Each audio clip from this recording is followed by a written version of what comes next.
Monohybrid cross, let us see inheritance of two gene or dihybrid cross.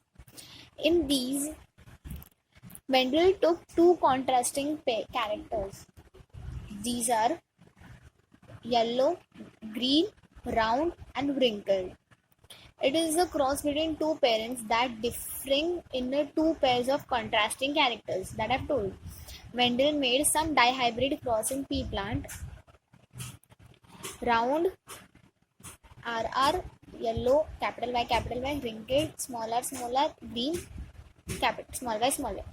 Example, cross between pea plant with round shaped and yellow shaped colored.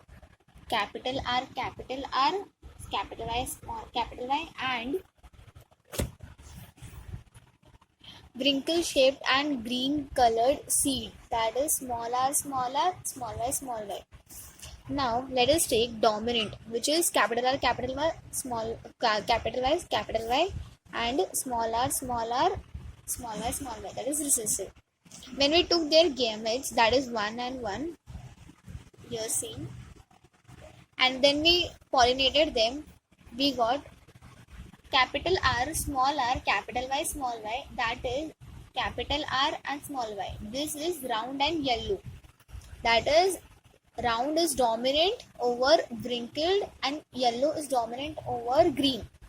When we did selfing, we got this capital R, small y, capital R, capital Y, capital R, small y, capital Y, small r, capital Y, small r, and small r, small y. Same goes with here.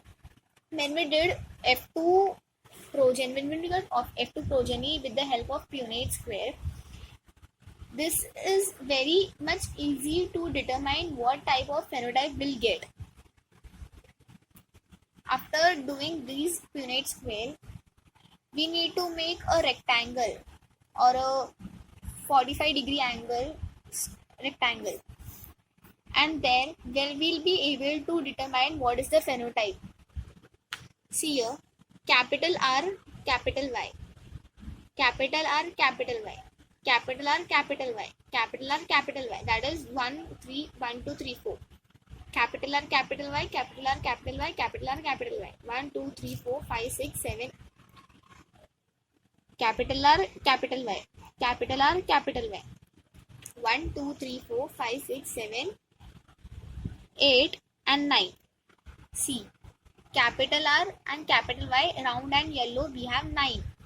And same, when we'll see for others, we'll get round green 3, wrinkled yellow 3 and wrinkled green 1, which is in last, which is all recessive characters. That is, phenotype of dihybrid is 9:3:3:1. As Sir told us to keep in mind the number 4. When we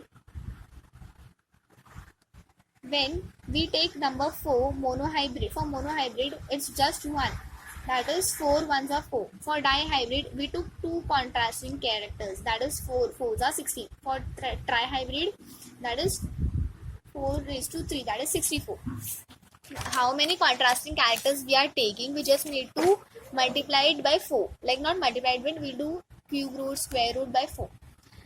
And different type of genotypic, when we'll see genotype with the help of phenotypic ratio or with the help of genes or hybrids we have got, we'll be able to get these numbers. Our sir told us to see it is in a way 4, 21 year, 21 year, 21 year and 21 year.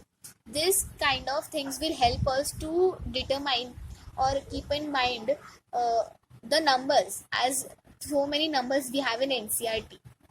So a dihybrid phenotype was 9:3:3:1, and dihybrid phenotype genotype is 4:21:21, like 2:1:2:1, and from here 2:1:2:1.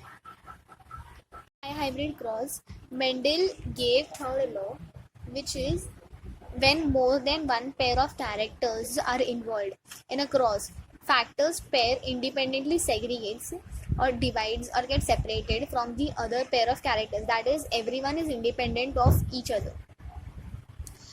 Now, we have one thing like why Mendel's work was remain unrecognized.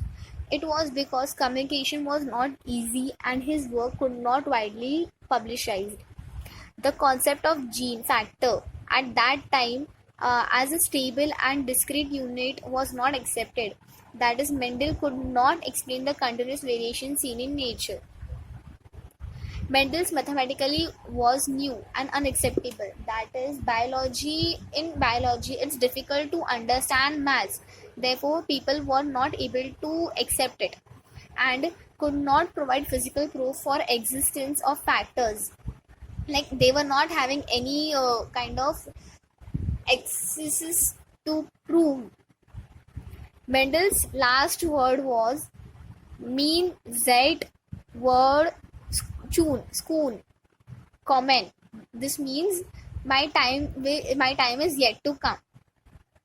In 1900, they raised Correns and von Schemark independently discovered Mendel's result. When they studied in 1900, they got the result of Mendel's. Like that time, they might have got the excesses